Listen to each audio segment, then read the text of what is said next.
আহিব বিচাৰিছোঁ মাননীয় মুখ্যমন্ত্ৰী মহোদয়ৰ সংবাদ মেল সম্বোধন কাৰ্যসূচীলৈ। সংবাদ মাধ্যমৰ বন্ধু বান্ধৱীসকল, আজি আমি দুটা উদ্দেশ্যত ইয়াত মিলিত হৈছিলোঁ। আপোনালোকে জানে যে কোভিডৰ সময়ত আমি যিসকল শিশুৰ পিতৃ মাতৃ দুইজনে আঁতৰি যাবলগীয়া হৈছিল, তেখেতসকলৰ বাবে আমি মুখ্যমন্ত্ৰীৰ শিশু সেৱা আঁচনি বুলি এটা বিশেষ আঁচনি আৰম্ভ কৰিছিলোঁ। আজি সেই আঁচনিৰ অধীনত 8 গৰাকী শিশুক আমি 7,50,000 টকাৰ একোখন ফিক্সড ডিপজিট জমা দিলোঁ আৰু এই ফিক্সড ডিপজিটখিনিৰ ফলত এই শিশু সন্তানসকলে 24 বছৰ বয়সলৈকে 3,500 টকা কৰি তেওঁলোকৰ বেংক একাউণ্টত পাই থাকিব। আৰু পৰৱৰ্তী পৰ্যায়ত যেতিয়া বেংকৰ 24 বছৰ পাৰ হৈ যাব, তেওঁলোকে সেই 7.5 লাখ টকা উইথড্ৰ কৰিব পাৰিব বা আৰু এবাৰ ৰিইনভেষ্টো কৰিব পাৰিব। ইয়াৰ লগতে আপোনালোকে জানে যে 2021 চনৰ 1 ছেপ্টেম্বৰ নিশা দুৰ্বৃত্তই আমাৰ কামৰূপত খুব কৰুণভাৱে পিতৃ মাতৃক হত্যা কৰিছিলে। কৰামনাথ ডি চাংমা আৰু চালজেট আৰ মাৰাক। তেওঁলোকৰ এই দুৰ্ভগীয়া পিতৃ মাতৃয়ে দুটা শিশু 9 বছৰীয়া আৰু 7 বছৰীয়া দুটা শিশুক এৰি থৈ গৈছিলে। সেই সময়ত মই গাঁৱৰ ৰাইজক আশ্বাস দিছিলোঁ যে তেওঁলোকক আমি যি কৰিব পাৰোঁ কৰিম, আৰু আজি সেই অনুসৰি তেওঁলোককো আমি 7.5 লাখ টকাৰ এখন চেক দিছোঁ, যাতে 7,67,000 এখন আমি চেক দিছোঁ আৰু ফিক্সড ডিপজিট কৰি দিছোঁ, যাতে মাহত তেওঁলোকে 3,500 টকাকৈ পাই থাকিব পাৰে। ইয়াৰ পিছত আমি আহিছোঁ আজিৰ অনুষ্ঠানৰ মুখ্য উদ্দেশ্যলৈ। আপোনালোকে জানে যে ভাৰতৰ মাননীয় প্ৰধানমন্ত্ৰী ডাঙৰীয়াই অহা 13 আগষ্টৰ পৰা ভাৰতবৰ্ষত হৰ ঘৰ তিৰংগা কাৰ্যসূচীৰ আহ্বান জনাইছে। এই কাৰ্যসূচী অনুসৰি 13, 14 আৰু 15 প্ৰতি ঘৰ ব্যক্তিয়ে তিৰংগ পতাকা নিজৰ চৌহদত হয় তেওঁলোকে উত্তোলন কৰিব, নহ'লে উৰুৱাই ৰাখিব। যদি উত্তোলন কৰে, গধূলি হোৱাৰ লগে লগে তাক আকৌ সামৰণি মাৰি নেক্সট দিনাখন আকৌ উত্তোলন কৰিব লাগিব। কিন্তু যদি উৰুৱাই ৰাখে, ফ্লেগ কোডৰ এমেণ্ডমেণ্ট কৰিছে ভাৰত চৰকাৰে, উৰুৱাই ৰাখিলে তাৰ কাৰণে আমি ফ্লেগখনক 4টা বজাত বা সন্ধিয়াত আমি নমাই নানিলেও হ'ব। ৰাইজে যি ধৰণে বিচাৰে উৰুৱাই ৰাখে বা উত্তোলন কৰে, যিটোৱে কৰিব পাৰে, ৰাইজক আমি আহ্বান জনাইছিলোঁ যে যিমান ব্যৱসায়িক প্ৰতিষ্ঠান আছে, চৰকাৰী অনুষ্ঠান আছে, মানুহৰ ঘৰ আছে, মন্দিৰ আছে, মছজিদ আছে, গীৰ্জা আছে, আমাৰ স্কুল আছে, কলেজ আছে, অনাথ আশ্ৰম আছে, য'ত যেনেকৈ আমি পাৰোঁ তেনেকৈ 13 আগষ্টৰ পৰা 15 আগষ্টলৈকে আমি তিৰংগ পতাকা হয় উত্তোলন কৰিম, নহ'লে আমি উৰুৱাই ৰাখিম। এই কাৰ্যসূচীৰ অধীনত আমি অসম চৰকাৰে কেইবাটাও ব্যৱস্থা হাতত লৈছোঁ, যাতে এই কাৰ্যসূচী আমি অসমত সফলতাৰে ৰূপায়ণ কৰিব পাৰোঁ। ভাৰত চৰকাৰৰ যিটো ফ্লেগ কোড আগত আছিল, সেই ফ্লেগ কোড মতে খাদী কাপোৰৰ ওপৰতহে জাতীয় পতাকা নিৰ্মাণ কৰা হৈছিল। এতিয়া ভাৰত চৰকাৰে এই পতাকাৰ ফ্লেগ কোড এমেণ্ডমেণ্ট কৰিছে। তাৰ ফলত পলিষ্টাৰ, কটন, উল, চিল্ক, খাদী যিকোনো মেটেৰিয়েলি দিয়েই এতিয়া ৰাষ্ট্ৰীয় পতাকা বনাব পৰা যায়। আৰু যিটো পতাকাখনৰ সাইজ সেইটো 3:2 হ'ব লাগে ইমানেই খালি ৰেষ্ট্ৰিকশন আছে ইয়াৰ ফলত আমি যোৱা কিছুদিনৰ পৰা অসমত আত্মসহায় গোটসমূহক আমি খুব মেচিভ জাতীয় পতাকা বা ৰাষ্ট্ৰীয় পতাকা নিৰ্মাণ কৰিবলৈ আমি আহ্বান জনাইছিলোঁ আৰু ইয়াৰ পৰা আমি দেখা পাইছিলোঁ যে ইতিমধ্যে আমাৰ আই মাতৃসকলে ৰাষ্ট্ৰীয় পতাকা ব্যাপক হাৰত অসমত প্ৰডিউচ কৰিছে আৰু প্ৰায় গাঁওবিলাকতে বা চহৰত আৰবান যিটো আমাৰ লাইভলিহুড মিছন আছে গাঁৱত যিটো ষ্টেট ৰুৰেল লাইভলিহুড মিছন আছে দুইটাৰ উদ্যোগত আত্মসহায়ক গোটসমূহে খুব মেচিভ প্ৰডাকশ্যন আৰম্ভ কৰিছে আৰু তেওঁলোকৰ পতাকা ইতিমধ্যে ৰাইজে সংগ্ৰহো কৰিছে আমাৰ হাতত পৰা খবৰ মতে প্ৰায় 10 লাখতকৈ অধিক পতাকা ইতিমধ্যে অসমত আত্মসহায়ক গোটবিলাকে বিক্ৰী কৰিব পাৰিছে and it is very encouraging যে গাঁৱতে তেওঁলোকে পতাকা বনাইছে গাঁৱতে তেওঁলোকে বিক্ৰী কৰিছে লগত আমি এইটো কথাও আমি দেখা পাওঁ যে হয়তো অকল আত্মসহায়ক গোটৰ পতাকা দি আমি হয়তো প্ৰায় ৬২টি আমাৰ অসমত ৭২ লাখ পৰিবাৰ আছে দোকান আছে অনুষ্ঠান আছে ইমান মেচিভ প্ৰডাকশ্যন সেল্ফ হেল্প গ্ৰুপে কৰিব নোৱাৰিবগৈ কিন্তু আমি তেওঁলোকক টাৰ্গেট দিছোঁ যে 30 লাখ পতাকা অন্তত আপোনালোকে নিজে বনাওক 50 লাখ পতাকা আমি ভাৰত চৰকাৰৰ টেক্সটাইল মন্ত্ৰালয়ৰ পৰা আমি কিনিবলৈ সিদ্ধান্ত লৈছোঁ আৰু এই পতাকাখিনি আমি ফেয়াৰ প্ৰাইচ শ্বপসমূহত আমি দিম অৰ্থাৎ অসমত যিবিলাক চৰকাৰী খাদ্য বিতৰণৰ সুলভ মূল্যৰ দোকান আছে সেই সুলভ মূল্যৰ দোকানত এই পতাকাবিলাক উপলব্ধ হ'ব এই পতাকাসমূহৰ দাম আমি মাত্ৰ 18 টকা নিৰ্দিষ্ট কৰিছোঁ যে 18 টকা মূল্যতে এখন আমাৰ পতাকা আমি সুলভ মূল্যৰ দোকানৰ পৰা কিনিব পাৰিম সেল্ফ হেল্প গ্ৰুপবিলাকে যিবিলাকে নিৰ্মাণ কৰিছে তেওঁলোকে ডাঙৰ কৰি নিৰ্মাণ কৰিছে গতিকে তাত কোনোবাখনত হয়তো 150 টকা 100 টকা আই মাতৃসকলে যাক যেনেকৈ পাৰে বিক্ৰী কৰিছে কাৰণ তাৰ সাইজটো ডাঙৰ আৰু আমি চৰকাৰ আৰু ব্যৱসায় প্ৰতিষ্ঠানক এইটোৱে আমি আহ্বান জনাইছোঁ আপোনালোকে যাতে আত্মসহায়ক গোটৰ জৰিয়তেহে যাতে পতাকাখিনি কিনে সুলভ মূল্যৰ দোকানত আমাৰ যিসকল ব্যক্তিয়ে ইমানখিনি টকা খৰচ কৰিব নোৱাৰে তেওঁলোকে এই সুলভ মূল্যৰ দোকানৰ পৰা পতাকাখিনি কিনিব 11 তাৰিখৰ পৰা অসমৰ সকলো বিদ্যালয়ে প্ৰভাত ফেৰী অনুষ্ঠান ৰূপায়ণ কৰিব যাতে এই সম্পৰ্কে ৰাইজৰ মাজত সচেতনতা হ'ব পাৰে যোৱাকালি শিলচৰত তিৰংগ পতাকাৰ কাৰণে এটা বহুত ডাঙৰ সমদল তাৰ স্থানীয় ৰাইজে কৰিছে 2 তাৰিখৰ পৰা 13 তাৰিখলৈকে প্ৰধানমন্ত্ৰী ডাঙৰীয়াই আহ্বান জনাইছে আমি যোনে যেনেকৈ পাৰোঁ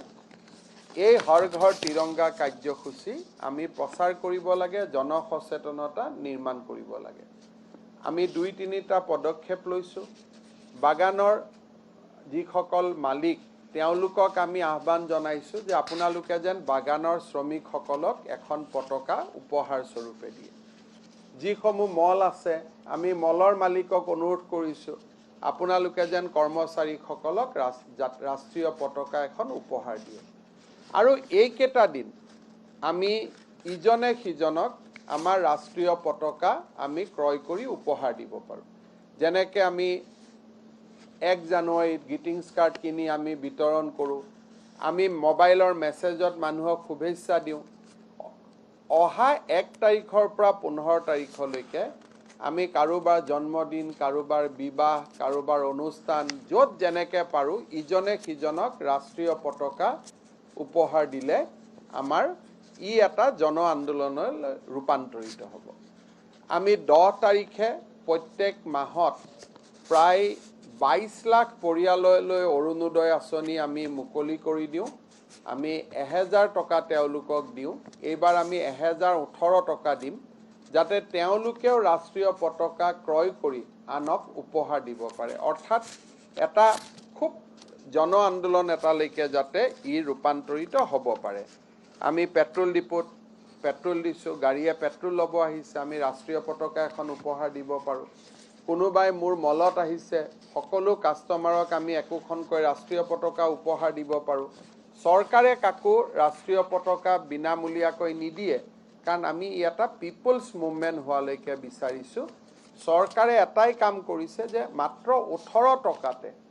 ৰাষ্ট্ৰীয় পতাকা এখন আমি উপলব্ধ কৰোৱাই দিছোঁ যাতে মানুহে কিনিব পাৰে 2 তাৰিখৰ পৰা প্ৰধানমন্ত্ৰী নৰেন্দ্ৰ মোদী ডাঙৰীয়ায়ো নিজৰ প্ৰফাইল পিকচাৰ টুইটাৰ বা ফেচবুকত ফটোখনৰ পৰিৱৰ্তে তিৰংগালৈকে ৰূপান্তৰ কৰিব আজি তেওঁ মন কি বাতত উল্লেখ কৰিছে আমিও তেনেকৈ আমাৰ প্ৰফাইল পিকচাৰবিলাক নোহোৱা কৰি তাত আমি ৰাষ্ট্ৰীয় পতাকাখন আমি উৰুৱাই ৰাখিব যত্ন কৰিম ভাৰ্চুৱেলি আৰু মই ভাবোঁ যে আমাৰ সকলো ৰাইজে নিজৰ ছ'চিয়েল মিডিয়া একাউণ্টত এই ধৰণৰ ব্যৱস্থা ল'ব পাৰে ইয়াৰ উপৰিও আমাৰ ভাৰত চৰকাৰে আৰু এটা কাম কৰিছে হৰ ঘৰ তিৰংগা বুলি যিটো এটা ৱেবছাইট আছে harghar-tiranga.com তাতে আমি pin A flag on the website আৰু সেলফি একোখন সকলো মানুহে আপলোড কৰাৰ তাত এটা সুবিধা ৰাখিছে harghar-tiranga.com আমি যেতিয়া ৰাষ্ট্ৰীয় পতাকাখন কিনি আনিম বা যিদিনাখন উত্তোলন কৰিম বা যিদিনাখন উৰুৱাই ৰাখিম এটা সেলফি লৈ সেই সেলফিটো আমি সেই ৱেবছাইটটোত আপলোড কৰিব পাৰোঁ তেনেকুৱা এটা ব্যৱস্থাও ভাৰত চৰকাৰে ৰাখিছে অহা কেইটামান দিনত আমি হৰ ঘৰ তিৰংগা ৰাইজৰ মাজলৈ লৈ যোৱাৰ বাবে ব্যাপক আমি এটা প্ৰচাৰৰ কাৰ্যসূচী আৰম্ভ কৰিছোঁ আৰু আজিৰ এই অনুষ্ঠানৰ এটা ডাঙৰ এটা উপাদান হ'ল যে এই হৰ ঘৰ তিৰংগাক লৈ অসম চৰকাৰে এটা থিম সং নিৰ্মাণ কৰিছে অহাকালিৰ পৰা FM ৰেডিঅ' টেলিভিছন সকলোতে আৰু আমাৰ যিবিলাক জনসংযোগ বিভাগৰ যিবিলাক পাব্লিক লাউড স্পিকাৰ সিস্টেম আছে সকলোতে এই থিম সংটো বাজিব আজি আপোনালোকে জানে যে এই থিম সংটোত আমি আহ্বান জনাইছিলোঁ অসমৰ কেইবাগৰাকীও শিল্পীক যে আপোনালোকে কণ্ঠদান কৰি দিব পাৰিব নেকি আমাৰ শান্তা উজুৰ বাইদেউ প্ৰিয়ংকা ভৰালী নাহিদ আফৰিন তৰালী শৰ্মা অনিন্দিতা পাল দিলীপ দাস ৰূপম ভূঞা দীক্ষু শৰ্মা আৰু ৰাকেশ ৰিয়ান এখেতসকলে এই থিম সংটোত কণ্ঠদান কৰিছিলে এই থিম সংটো প্ৰডিউচ কৰিছে কাদম্বৰী ক্ৰিয়েশ্যন ডাইৰেক্ট কৰিছে সমুজ্জ্বল কাশ্যপে আৰু এই থিম সংটোৰ ভিডিঅ'ত আমি জুবিন গাৰ্গক দেখা পাম প্ৰাঞ্জল শইকীয়াক দেখা পাম অনুৰাধা শৰ্মা পূজাৰীক দেখা পাম যাদৱ পায়েমক দেখা পাম আৰু আমাৰ প্ৰখ্যাত বুদ্ধিজীৱী নগেন শইকীয়াকো আমি দেখা পাম আমি চেষ্টা কৰিছিলোঁ যাতে ভাল থিম সং এটা নিৰ্মাণ হয়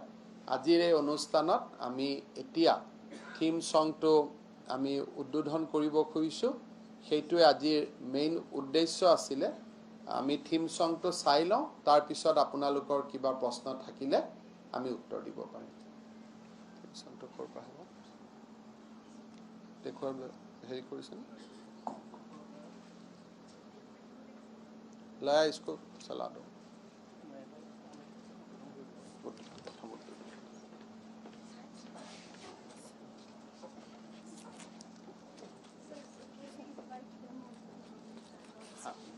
আপোনালোক আহক গোটেই জানা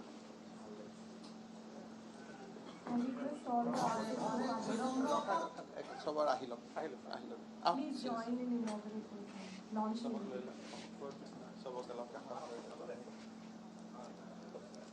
ৰূপম ওচৰত আহি যাওক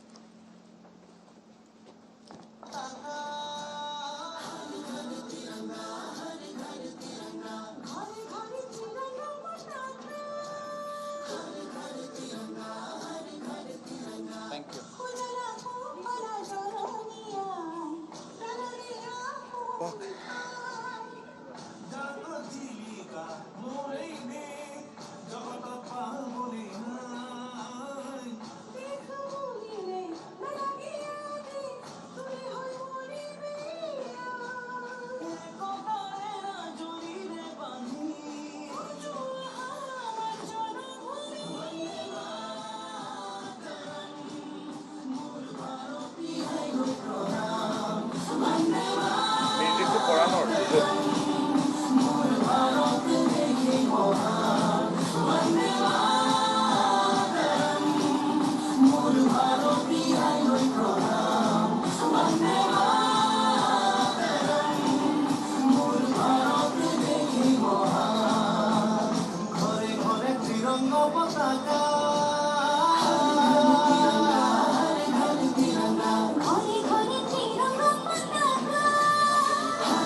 প্ৰতি ঘৰে ঘৰে আমাৰ ত্ৰিৰংগ পতাকা উৰাওক স্বাধীনতাৰ ৭৫ বছৰৰ অমৃত মহোৎসৱ অতি গৌৰৱেৰে পালন কৰক এতিয়া যদি আপোনালোকৰ কিবা প্ৰশ্ন আছে আমাৰ সাংবাদিকসকলে সুধিব পাৰে খালি প্ৰশ্নখিনি হৰ ঘৰ ত্ৰিৰংগাৰ ওপৰতে ৰাখিবৰ কাৰণে মই অনুৰোধ কৰিছোঁ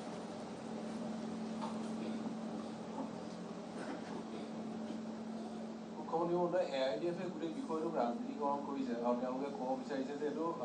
সাধাৰণ জনতাৰ জেপ ধৰবাৰ আন এক প্ৰচেষ্টা বুলি তেওঁলোকে কৈ আছে মই AIDF-ৰ গোটেই কেইগৰাকী বিধায়কলৈকে চিঠি লিখিছোঁ যাতে তেওঁলোকেও জাতীয় পতাকা 13 আগষ্টৰ পৰা 15 আগষ্টলৈকে উত্তোলন কৰে আৰু মোৰ ইমান দূৰ বিশ্বাস আছে যে আমাৰ গোটেই কেইজন বিধায়কে নিজৰ ঘৰত ৰাষ্ট্ৰীয় পতাকা অহা 13, 14, 15 উত্তোলনো কৰিব আৰু তেওঁলোকে নিজেও ৰাইজক আহ্বান জনাব কাৰণ এইটো কোনো দলৰ নহয় এইটো সকলোৰে কাৰণে ত্ৰিৰংগ পতাকাখন কোনো দলৰ প্ৰতীক নহয় এখন সকলোৰে বাবে পূজনীয় হ'ব নাই প্ৰশ্ন বেলেগ প্ৰসংগ নালাগে ইয়াতে পিছত প্ৰসংগ সুধি থাকিব